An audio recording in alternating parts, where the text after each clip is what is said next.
I'm very glad to be here with Smita Garg. Welcome, Smita. Thank you for having me, Jim. It's wonderful to be here. We've talked before, we've had an interview before, but got a lot of new things to talk about, and I'm just really excited about it. Thanks for talking with me about these things. Of course, I'm always grateful for the opportunity to talk with you, Jim, Oh, and thank you, Smita. share any updates on my end. So, thank you. Well, we're going to get down to it here. In case people haven't listened to the previous episodes in which we talked about your background, I just want to summarize kind of that you were born in India and you grew up there, went to schools there in India, and at some point in time, you decided to come over to the United States. How old were you then at that point in time, Smita? I was 24 when I moved to the United States.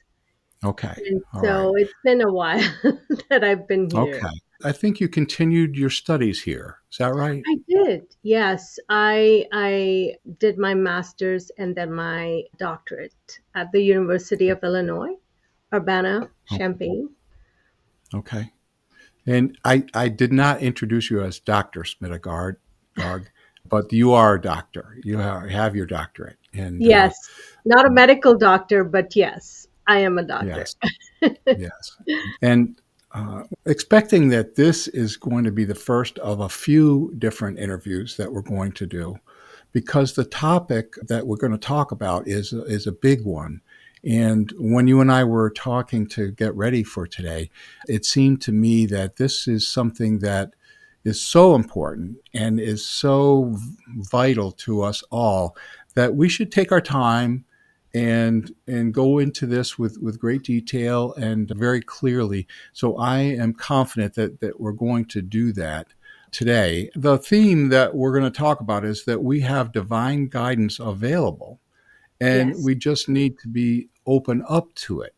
And that's an easy sentence for someone to read or to say, but it's not always apparent or obvious to everyone that we can open up to that guidance and that the guidance is right there for us. It's not obvious. We're not looking at it with our eyes, our human eyes. It's there, but we're not seeing it.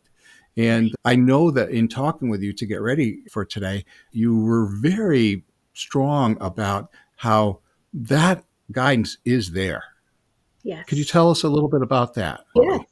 Yes, just generally speaking, there are often times when our intuition, which we call our sixth sense in very general terms, it's always present.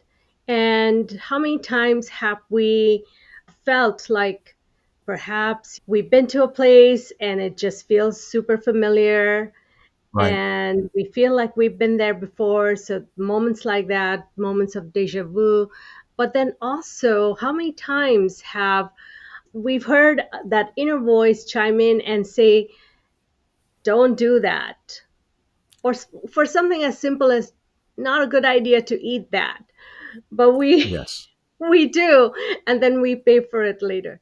Divine guidance is always available to us through our intuition. When that voice chimes in, it's a good idea to stop and take a listen. Okay. There may be nuggets of wisdom in what that inner voice is trying to convey. We're getting this communication from divine, from the other side, and it's important to catch it when it comes. I Right. want to just tell a couple of things that I feel like that I've gotten messages. That perhaps the most distinct one that I got from above or from the divine is that I had been studying meditation and things, and I really was very interested in it, and I'm still interested in it. And one day I just had these words just came into my brain of Hmm. trust the spirit inside you. And Wow. it was a real unique thing for me because I had never had that happen. I haven't really had it happen since in that way, but it was I mean, I didn't hear it with my ears, but it came into my brain and it was very distinct. And I paid attention to it and I have tried hard to do that. And so that was one time when I needed that message and it came. And a second thing is that I have been trying to be aware of day-to-day messages that I get from my guides on not big spiritual things, but Right. on day-to-day things. Part of that communication, Smita, right? Doesn't it have to do with what's going on in our lives? And don't forget Absolutely. that thing that we're supposed to bring. Absolutely. And I think that is how we can strengthen our relationship to that inner guidance too. We don't have to wait to hear a big message like, hey, you're going to have an accident tomorrow.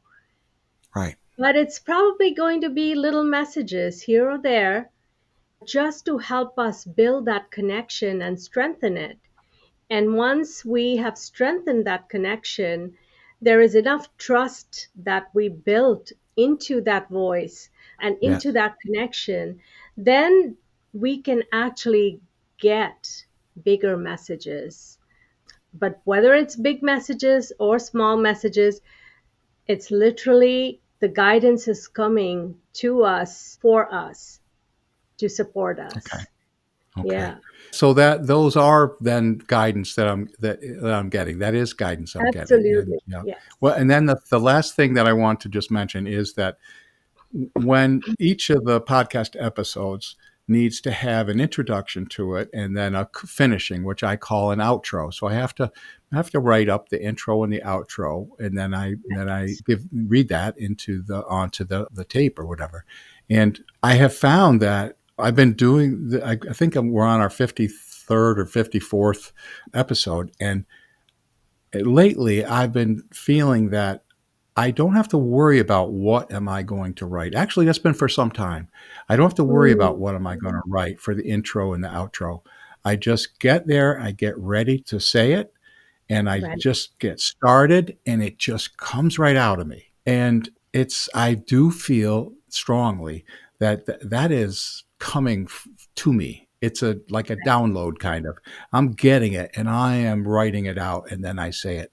And it's not like I can't edit it or if I use the same word twice right, or I mean it's not like carved on tablets, but the concept of it is coming to me from the other side, and that's wonderful. And so I just wanted right, to say to anybody that's listening is these guidance and help from above can take place in small things, big things, and like you said, you have to develop that relationship, and absolutely.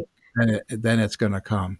One thing that when we were talking about getting ready is that a lot of the guidance that you've gotten, it Hmm. can be either from Eastern ascended masters or Right, Western ascended masters. that's And right. I Yes, think I think that's so interesting because we here in the United States, I think it's a majority of people are raised somewhat in the Christian faith, and we don't think about other ascended beings besides Jesus.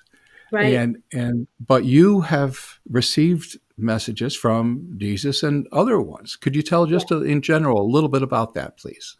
absolutely. Yes. So I'm sure that it has to do a little bit with my upbringing. Even though I grew up in primarily Hindu household, we had Hmm. our gods and goddesses and ceremonies, prayers, all of that. But my parents also exposed me to Jesus and his teachings. I went initially to a school that was run by missionaries. And so I grew up with a lot of, I would say, familiarity with Okay. the Christian faith. At the same time, I remember this one time my dad had gone to Italy. He does a lot of work with Italy. So he used to go visit, and each time he would bring back a memento for me. And this one time he brought a cross, Hmm. which was from Assisi. It was from the St. Oh, Francis Church. yes. And I remember looking at it, and I carried it with me for the longest time because I felt connected to St. Francis. And so somehow I was sort of open to all of that growing up. And I would say that the amazing thing about without trying to say that, hey, the Hindu faith is, but the Hindu faith does tend to be a lot more open to Okay. divine beings, and Okay. it's understood that divinity is within everyone, and it's in Yes. every religion, it's in every person. And so I kind of grew up with that open mind, and so nobody really said that, hey, why are you carrying a cross, or why do you Okay. believe? Okay. When I started to sort of get this communication from the other side or from within me, the part of me that is connected to the greater Right. consciousness, it showed up in the form of archangels. It showed up in the form of Jesus. It showed up in the form of the Hindu god Krishna. It showed up in the form of the mother goddess, Mother Mary. So I realized that there was nothing stopping me from connecting to any of these energies. It was I that needed to stay open. And as long as I was open to these divine connections, they were all available to me. So I And realized that it was all up to me, my mind, how mhm. open it was. Yeah. Well, you are, in my opinion, Smita, you are a rare person who is in such direct communication on such a regular basis with the divine, and that, in my feeling, is that you must have been chosen to do this after other lifetimes of being religious person and spiritual person, but that in this lifetime it seems to me that your role is to be a communicator. And I just want to point out something, because one of the things that is important for me in this podcast is credibility. Right. I mean, I know if I were to say some of these things to someone without any context to them, that Right. they might say, "Oh, you're nuts. This woman can talk to Jesus, and she can talk to Krishna, and I mean, come on, give me a break." But the thing is that you are not getting anything out of it. You're not trying to get notoriety. You're not trying to get publicity, attention. You're not putting yourself ahead of other people.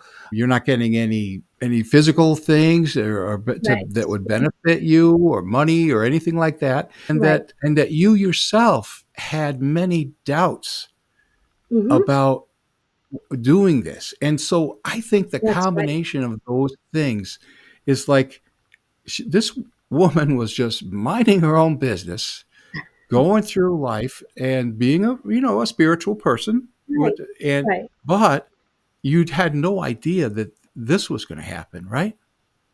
I had no idea. I had always been attracted to spirituality from a very young age. I had been trying to have a conversation with God with this image in my head that God was outside of me. Okay. And so I would try to, before I went to bed every night, try to have a conversation with a being outside of me. And there were times when I heard something, in my mind's eye. Right. But of Right. course, being a kid, I thought, hey, that must be my imagination. Right. Move forward, you know the story of how I went through various stages of grief when my people close to me, my loved ones, passed away. And then my daughter was born and had to be hospitalized in NICU for weeks because of a botched delivery. And she had to undergo life saving surgery. And it was at that time that I truly felt the strength envelop me and just sort of say that, just stay there connected to this little soul that's made its appearance, and we are there to support. And incredibly, the support did show up, and it was support of the voice speaking to me from within me. Right. I was still thinking it's something that needs to happen externally. So interestingly, I think my guides, they knew that I needed a little bit of external validation. Right. And so they gave me that. They gave Yes. me pretty solid Yeah. external validation in various ways until I reached a point where I stopped doubting and began to, And I want to just touch base about those external things because right, there are many books, religious books. Each organized religion seems to have a book of their own.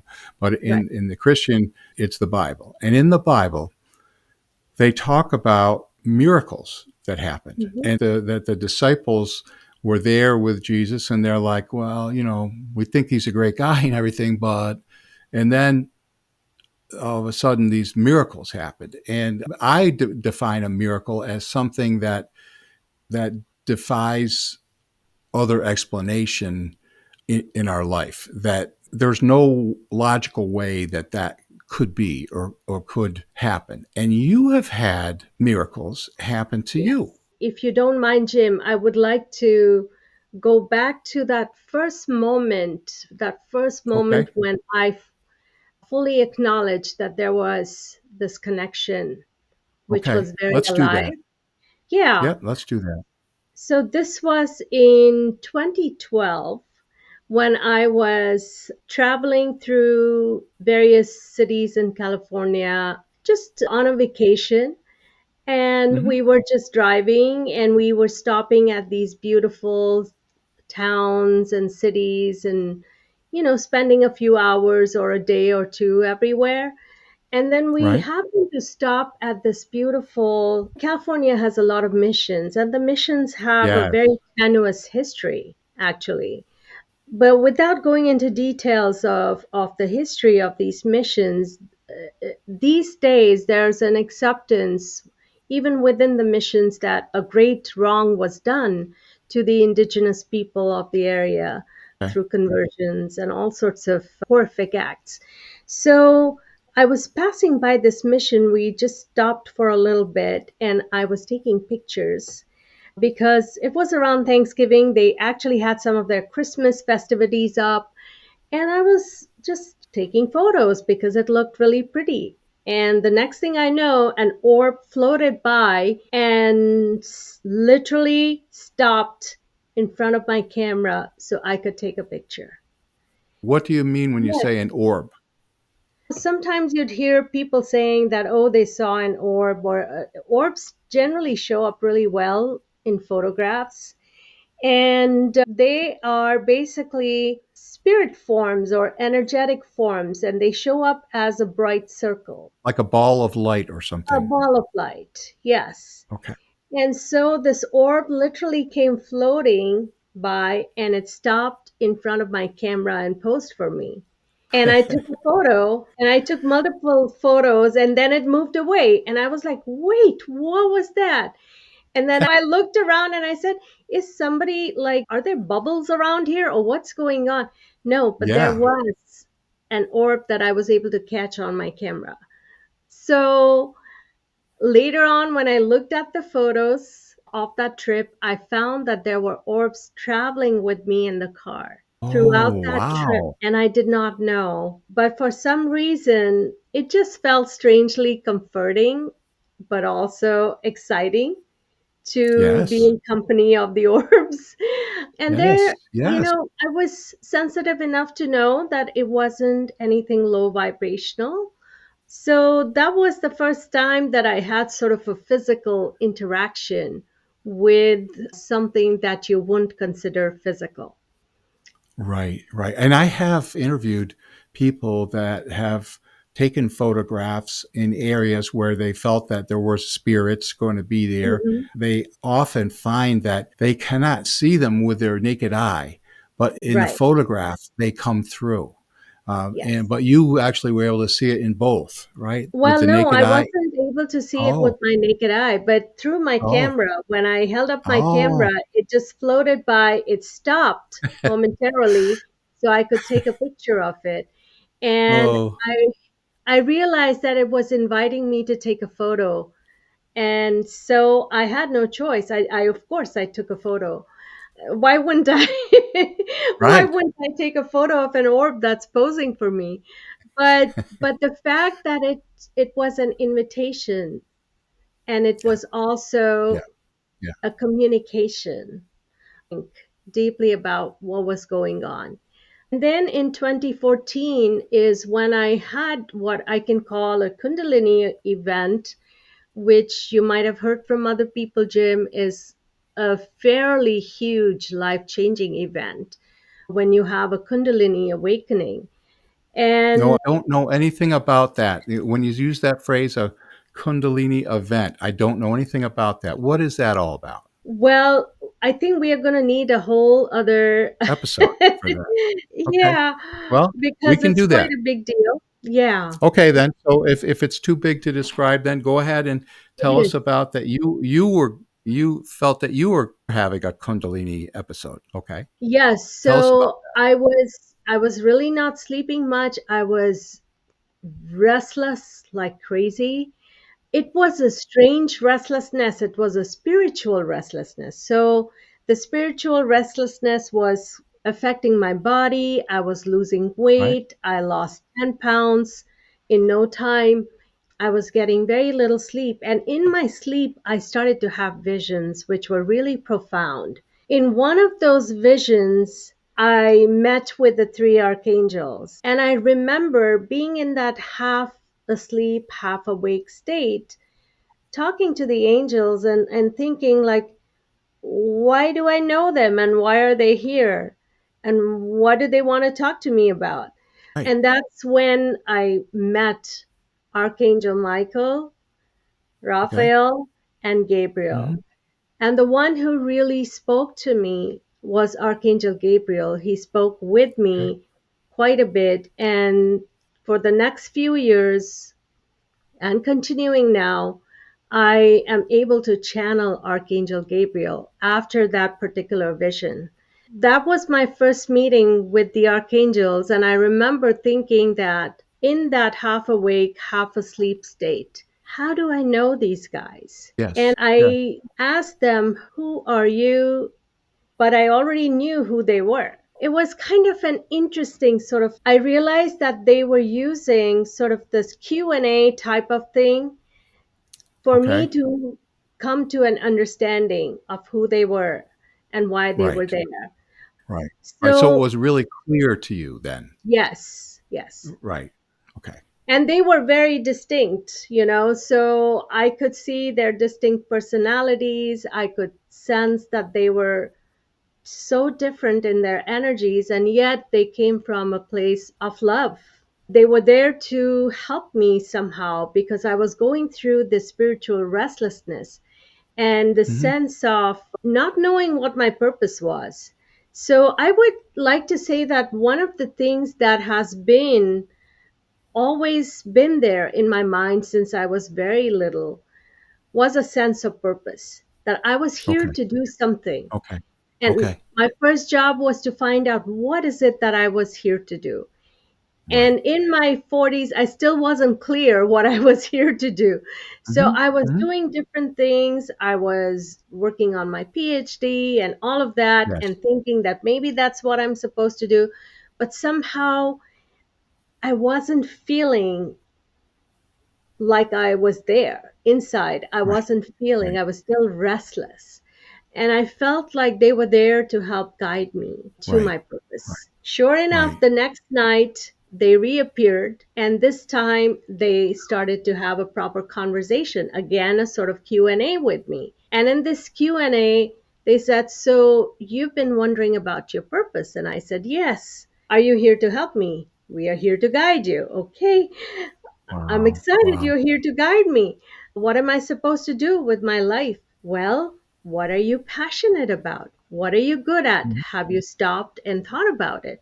And the first thing that came to my mind was, when people are grieving, when they're Yeah. sad, when they are distressed, they reach out to me, even Right. as a friend, and somehow spending a few moments with me and just laying bare their hearts, and they're able to move on, and I'm somehow able to help them move on, and I love Right. doing that. And this had happened repeatedly through your life with relatives and Yes. friends and Hmm. a lot of people. Yes. And somehow, because I was in that state of deep concentration between not fully asleep, not fully awake. Yes. It's a different plane actually, where you can Okay. have these conversations. Okay. I was able to feel the sense of importance of that moment when this Yes. conversation was happening with Yes. the archangels. And so they said, well, do you think you're supposed to be helping people with their grief? And I said, that feels right. So they said, well, what do you think then? How about exploring that option and seeing if you want to do that as your Okay. work? Okay. And I said, okay, but I had been studying Dr. Weiss's work and Right. hypnotherapy for over 8 years just to sort of help myself with my grief. Right. But I also had an advanced degree in arts education. So I asked them, well, should I go the art therapy route or should I go the hypnotherapy route? And at that point, I would say they're so mischievous because they literally they laughed and said that we leave up to you. And I was like, damn, no, you have to tell me. How much have I asked from you, you Yeah. I said, archangels? you can you can't leave me at a fork. Just tell me. So they said that we leave up to you. Oh my goodness. Oh my goodness. Yeah. So Now, I I we are on a plane with these archangels and we're out of time. And let's come back to that plane if we can in our next episode. Would you be willing to do that, Smita? of course I'll be happy to do Because that. time flies when we're having these conversations, and Absolutely. we've used up today's time. So thank you so much, and I'll remember where we are. And I have a lot of questions. Thank you Great. so much, Smita. Thank you. Thank you, Jim.